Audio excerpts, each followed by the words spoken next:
Bismillahirrahmanirrahim. Assalamualaikum warahmatullahi wabarakatuh. Selamat datang di kuliah pemasaran farmasi dengan judul New Product Development and Product Life Cycle Strategies bersama saya Apoteker Cynthia Ramawati. Beberapa literatur yang bisa kalian baca. Yang pertama dari Sampurno dengan judul Manajemen Pemasaran Farmasi. Kemudian yang kedua dari Kotler Philip and Gary Armstrong dengan judul Prinsip-prinsip Pemasaran. Outline yang akan kita bahas pada hari ini ada dua. Yang pertama New Product Development dan yang kedua ada Product Life Cycle Strategies atau pengembangan produk baru dan strategi daur hidup produk. Yang pertama New Product Development atau pengembangan produk baru ya. Kemajuan ilmu pengetahuan dan teknologi mempunyai kontribusi yang signifikan pada pengembangan produk-produk inovasi baru. Produk baru perusahaan menghadapi rentang usia yang terbatas dan harus digantikan oleh produk yang lebih baru. Tetapi produk baru bisa gagal atau risiko inovasi sama besarnya dengan imbalannya. Kunci bagi inovasi yang sukses terletak pada keseluruhan usaha perusahaan, perencanaan yang kuat, dan proses pengembangan produk baru yang sistematis. Pengembangan produk baru sangat penting untuk menjamin kelangsungan pertumbuhan dan profitabilitas dari perusahaan. Strategi produk baru dapat berupa yang pertama peniruan, kemudian yang kedua bisa dilakukan modifikasi, atau yang ketiga perbaikan terhadap produk yang sudah ada, atau benar-benar produk yang sama sekali baru ya, benar-benar meluncurkan produk yang baru. Dalam peredaran sering ditemukan produk yang sudah mature dan cenderung decline, yaitu pada tahap keempat dan pada tahap kelima. Pada kondisi ini, perusahaan mempunyai dua opsi, yaitu menghilangkan atau eliminasi produk tersebut atau revitalisasi dengan melakukan improvement atau modifikasi. Improvement atau modifikasi dapat dicapai melalui redesigning, remodeling, atau reformulasi sehingga produk tersebut dapat memuaskan kebutuhan konsumennya. Produk-produk yang sudah decline apabila sudah tidak dapat dimudahkan kembali atau rejuvenable ya, lebih baik dieliminasi dari pasar. Kinerja produk yang jelek di pasar ditandai dengan yang pertama, profitabilitas yang rendah, yang kedua volume penjualannya terus menurun, dan yang ketiga ada risiko kemunduran teknologi, apalagi teknologi semakin berkembang dan maju ya. Kemudian untuk ide produk baru, perusahaan menemukan dan mengembangkan ide produk baru dari beragam sumber ya, baik sumber internal maupun sumber eksternal. Banyak ide produk baru yang berasal dari sumber internal ya. Sumber internal ini berupa perusahaan mengadakan riset dan pengembangan resmi, memilih ide dari karyawan mereka sendiri, dan mengadakan tukar pikiran dalam rapat eksekutif. Sedangkan sumber eksternal ini dengan mengadakan survei dan kelompok fokus serta menganalisis pertanyaan dan keluhan dari pelanggan. Perusahaan dapat menghasilkan ide produk baru yang akan memenuhi kebutuhan spesifik dari konsumen. Atau dengan melakukan akuisisi dengan membeli seluruh aset perusahaan, membeli produk paten atau lisensi dan penelitian. Kemudian pesaing serta distributor dan pemasok. Perusahaan melacak penawaran pesaing dan menginspeksi produk baru, memilah produk, menganalisis kinerja produk dan memutuskan apakah mereka akan memperkenalkan produk yang sama atau produk yang lebih baik. Distributor dan pemasok berada dekat dengan pasar dan dapat menyalurkan informasi tentang masalah konsumen dan kemungkinan produk baru. Langkah-langkah utama dalam pengembangan produk baru ada 8 tahapan ya, yang secara berurutan. Yang pertama adalah penciptaan dari ide, kemudian yang kedua adalah idea screening atau penyaringan ide, kemudian yang ketiga adalah pengembangan konsep produk dan testing ya.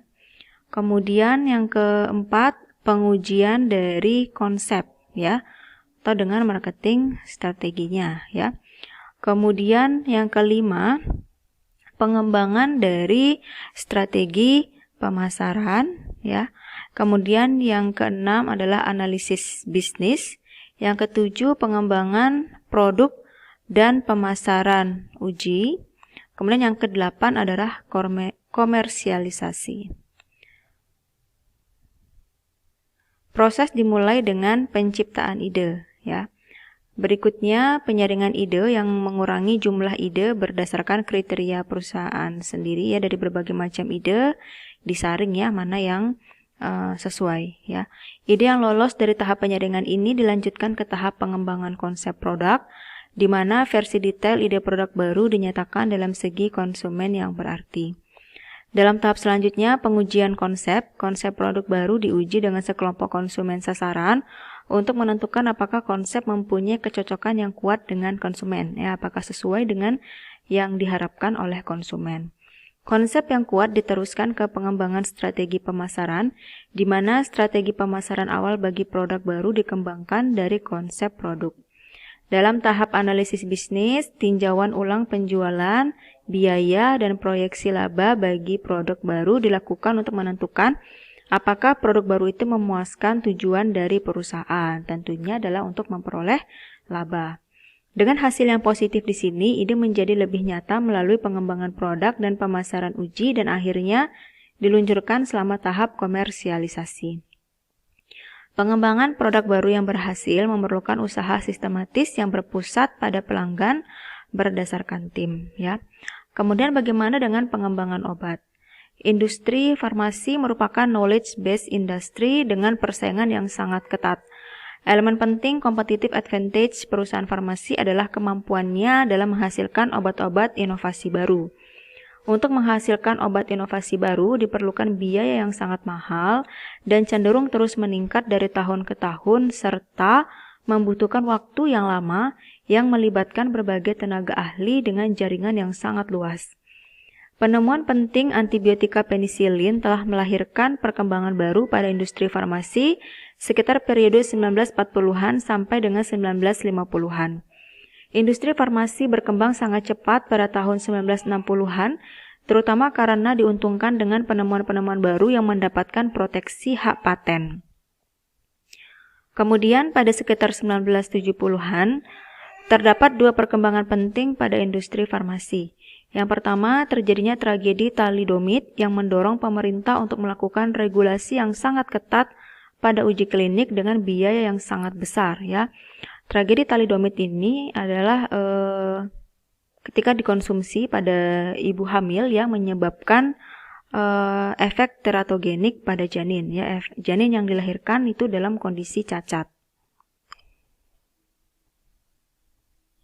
Kedua, berkaitan dengan masa perlindungan hak paten, umumnya sekitar 20 tahun, yang kemudian memberikan peluang untuk diproduksi dan dipasarkan sebagai obat generik.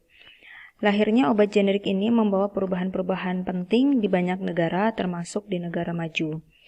Contohnya, obat antidiabetik Glucovax yang diproduksi oleh Pfizer, yang mempunyai penjualan sekitar 2,1 miliar US dollar, pada tahun 2001, kemudian turun drastis setelah generik padanannya beredar menjadi hanya 69 juta dolar Amerika pada kuartal pertama tahun 2002. Ya, ketika masa patennya berakhir, maka muncullah obat-obat generik yang lainnya yang sama isinya dengan Glucovax, ya, sehingga terjadi persaingan, ya, antara obat paten dengan obat generiknya. Maka efeknya adalah obat paten yang tadinya penjualannya tinggi, omsetnya tinggi, ya, karena ada padanannya, maka turun menjadi turun drastis, ya, karena ada persaingan dari obat-obatan mitunya, ya.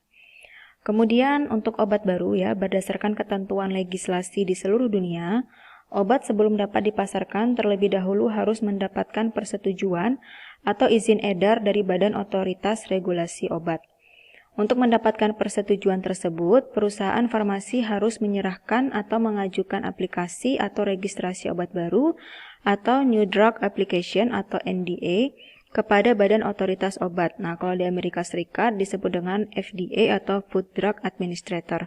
Kalau di Indonesia disebut dengan di bawah BPOM, ya, di mana aplikasi tersebut berisi dokumen-dokumen, data klinis maupun berbagai data ilmiah lainnya. Badan Otoritas Regulasi Obat kemudian melakukan evaluasi terhadap NDA tersebut untuk menilai apakah obat yang diajukan memiliki keamanan, khasiat, dan mutu yang dapat dipertanggungjawabkan untuk digunakan oleh masyarakat luas. Uji obat baru ya, ada uji preklinik, ada juga uji klinik. Untuk mengembangkan suatu obat baru, para periset dan ilmuwan mengidentifikasi dan menguji sejumlah senyawa kimia untuk mengetahui kemungkinannya dapat digunakan sebagai obat untuk penyakit tertentu.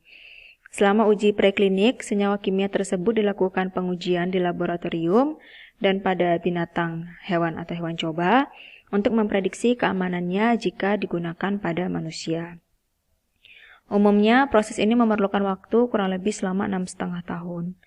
Jika senyawa yang diuji tersebut mempunyai prospek yang baik, maka perusahaan dapat melanjutkan untuk pengujian kepada manusia atau disebut dengan uji klinik. Sebelum melakukan uji klinik, perusahaan harus menyerahkan Investigational New Drug Application ya atau IND yang memuat berbagai data yang telah dihimpun mengenai senyawa tersebut dan outline rencana uji kliniknya. Nah, uji klinik ini meliputi 3 fase, ada fase 1, fase 2, dan fase 3. Fase 1 dilakukan studi mengenai keamanan produk yang mencakup 20-100 tenaga sukarela atau volunteer yang sehat. Tahap ini potensi efek samping diidentifikasi dan dilakukan studi berbagai dosis. Untuk fase 2, obat dicobakan kepada sekitar 100-500 volunteer yang menderita penyakit tertentu. Uji klinis tahap 2 atau fase 2 ini bertujuan mengetahui efektivitas dari obat.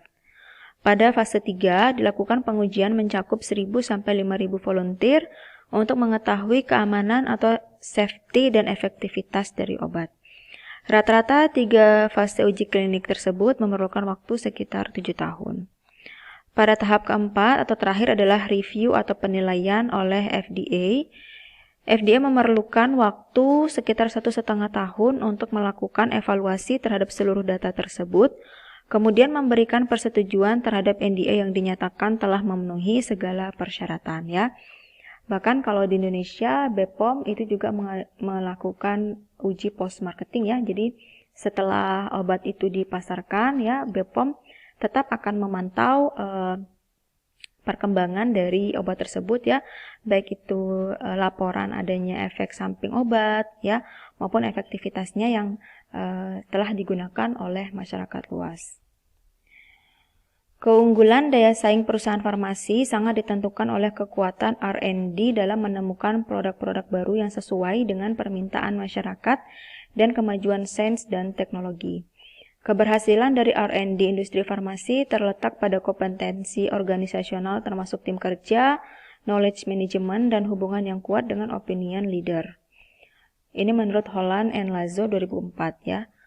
Kemudian inovasi dapat pula dilakukan melalui sumber eksternal yakni aliansi dengan perusahaan yang berhasil mengembangkan teknologi tersebut.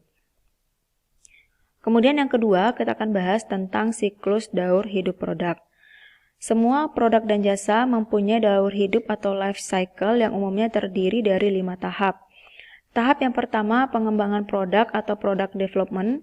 Yang kedua, peluncuran produk atau product introduction. Yang ketiga, pertumbuhan produk atau product growth. Yang keempat, produk dewasa atau product maturity. Yang kelima, produk menurun atau product decline. Kita akan bahas satu-satu yang tahap pertama yaitu tahap development. Tahap pengembangan produk ketika perusahaan menemukan dan mengembangkan ide produk baru.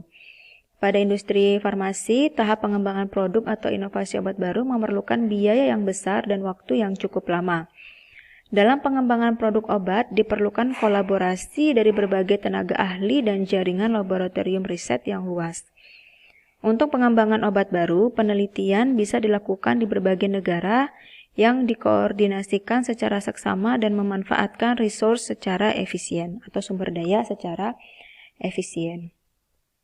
Kemudian tahap yang kedua yaitu tahap introduction. Tahap pengenalan ditandai dengan pertumbuhan yang lambat dan laba yang rendah ketika produk didistribusikan ke pasar. Pada tahap ini memerlukan persiapan dan waktu yang cukup lama. Penjualan perusahaan relatif masih kecil dan perusahaan mengeluarkan biaya yang besar untuk promosi dan iklan. Namun, ada juga produk tertentu yang tahap introduksinya berlangsung cepat dan produk dalam waktu yang relatif singkat dikenal oleh masyarakat luas di seluruh dunia. Contohnya pada produk Viagra yang diluncurkan oleh Pfizer mengalami booming begitu diluncurkan, ya. Begitu pula dengan produk Lipitor untuk menurunkan kolesterol. Untuk peluncuran obat inovasi baru, determinan yang paling penting adalah efikasi dari produk tersebut, ya, di mana konsumen saat itu memang merasakan efektivitas yang diberikan atau efikasi yang diberikan oleh produk Viagra sebagai obat untuk impotensi pada pria, ya. Demikian pula ketika diluncurkan produk Lipitor, ya, juga dirasakan oleh konsumen, yaitu dapat menurunkan kolesterolnya. Kemudian selanjutnya tahap ketiga yaitu tahap growth, ya, atau pertumbuhan, ya. Jika berhasil, maka produk memasuki tahap pertumbuhan yang menawarkan pertumbuhan penjualan yang pesat dan peningkatan laba. Terjadi ketika pasar merespon dan puas dengan produk yang diluncurkan oleh perusahaan. Pada tahap ini, perusahaan harus mempunyai strategi untuk mempertahankan pada tahap growth agar laju pertumbuhan sustainable dengan melakukan berbagai improvement yang dapat dirasakan manfaatnya secara nyata oleh konsumen. Contoh dengan meningkatkan kualitas produk, menambahkan atau memperbaiki fitur dan model dari produk, atau memperbaiki sistem pelayanan, mengubah iklan dari membangun kesadaran produk menjadi membangun keyakinan dan pembelian produk, dan dapat menurunkan harga pada saat yang tepat untuk menarik pembeli baru. Kemudian tahap yang keempat adalah tahap maturity, ya, tahap kedewasaan ketika pertumbuhan penjualan melambat dan labanya stabil. Di pasar pada tahap ini terjadi persaingan yang ketat. Para pesaing melakukan berbagai strategi yang dapat mereduksi market share perusahaan, ya. Misalkan di pasar market share produknya itu sampai 70%, cuman gimana caranya supaya si pesaing tadi berusaha supaya dia bisa mengambil alih atau mereduksi market share perusahaan tersebut, ya. Kemudian strategi menghadapi tahap ini dapat dilakukan dengan modifikasi pasar, modifikasi produk, dan modifikasi marketing mix. Ketika memodifikasi pasar, perusahaan berusaha meningkatkan konsumsi produk dengan mencari pengguna baru dan segmen yang baru. Kemudian ketika memodifikasi produk, perusahaan mengubah beberapa karakteristik produk seperti kualitas, fitur, atau gaya untuk menarik pengguna baru atau menginspirasi lebih banyak penggunaan. Kemudian ketika melakukan modifikasi bauran pemasaran atau marketing mix, perusahaan berusaha meningkatkan penjualan dengan mengubah satu atau lebih elemen bauran pemasaran. Contoh Glucovac, obat antidiabetik produksi Pfizer, ya, ketika dia mengalami tahap maturity, Pfizer melakukan diferensiasi ketika memasuki tahap maturity dalam bentuk membuat Glucovac dengan bentuk tablet lepas lambat atau sustained release. Kemudian yang kelima tahap decline, ya, produk memasuki tahap penurunan di mana penjualan dan labanya menurun. Penurunan penjualan dapat disebabkan berbagai hal seperti perubahan atau kemajuan teknologi yang ada sehingga produk lama itu sudah tidak sesuai dengan kemajuan teknologi, ya, atau meningkatnya persaingan di pasar dengan adanya pesaing-pesaing yang muncul. Tugas perusahaan tahap ini adalah mengenali penurunan dan memutuskan apakah perusahaan harus mempertahankan produk tanpa perubahan, ataukah berharap perusahaan pesaing akan keluar dari pasar, ataukah memanen produk, ataukah mengurangi biaya dan berusaha mempertahankan penjualan, atau menyingkirkan produk menjualnya ke perusahaan lain atau melikuidasi produk pada harga sisa. Nah, ketika digambarkan, ya, penjualan dan laba selama siklus hidup produk dari kemapanan hingga kematiannya, ya, ini mengikuti kurva S, ya, yang terdiri dari 5 tahap, ya. Ada tahap pengembangan produk, ya. Ini masih 0, ya. Kemudian sampai dengan dia minus, ya. Ini waktunya. Kemudian tahap introduction, ya, tahap ini mungkin masih loss investment ya, dan butuh waktu yang lama ya untuk pengenalan sampai dengan si produk ini bisa menghasilkan profit walaupun sedikit ya. Demikian juga penjualannya diharapkan pada tahap introduction ini mulai mengalami peningkatan ya. Kemudian pada tahap growth ya, di mana dalam jangka waktu yang lumayan singkat ya, tidak selama pada tahap introduction ini mengalami peningkatan profit, demikian juga mengalami peningkatan penjualan yang cukup drastis ya, sampai kepada tahap maturity ya, ini mengalami pada puncaknya ya, peningkatan pada puncaknya, kemudian mengalami penurunan penjualan. Nah, di sini biasanya masuk pesaing-pesaing ya. Demikian juga dengan profitnya ya, bisa jadi stabil, bisa juga dia mengalami penurunan. Kemudian tahap decline ya, ini kematiannya ya, penjualannya menurun secara drastis ya, kemudian profitnya juga berkurang secara drastis, bahkan ini hampir nyaris nol ya. Maka pada tahap inilah diputuskan apakah akan mempertahankan produknya atau mengeliminasi produknya, karena secara profit saja sudah sangat sedikit keuntungannya ya, penjualannya menurun secara drastis. Kemudian bagaimana drug delivery system dapat memperpanjang daur hidup produk pada sistem pengantaran obat ya. Contohnya tadi pada Glucovax yang dia meluncurkan tablet lepas lambat ya, atau sustained release. Dalam realitasnya, pengembangan teknologi drug delivery system mempunyai benefit yang sangat atraktif, baik benefit terapeutik maupun benefit dalam memperpanjang daur hidup produk. Drug delivery system memberikan daya saing yang lebih kuat kepada produk. Selain itu, perusahaan akan memperoleh competitive advantage baru dan keuntungan finansial, serta memperoleh hak paten atas proses teknologi lepas lambat pada produk tersebut. Secara klinis, teknologi lepas lambat dapat memperbaiki secara signifikan farmakoekonomi obat dengan mereduksi efek samping obat, identifikasi indikasi baru, serta memperbaiki terapi, safety, efficacy, kenyamanan, dan compliance-nya. Kemudian ada pula masalah tambahan produk ya. Yang pertama tanggung jawab sosial. Masalah pertama adalah tanggung jawab sosial ya. Tanggung jawab ini meliputi masalah kebijakan publik dan peraturan yang melibatkan tindakan meraih atau membuang produk, perlindungan hak paten, kualitas dan keamanan produk, serta jaminan produk ya, di mana ini harus benar-benar diperhatikan ya oleh suatu perusahaan.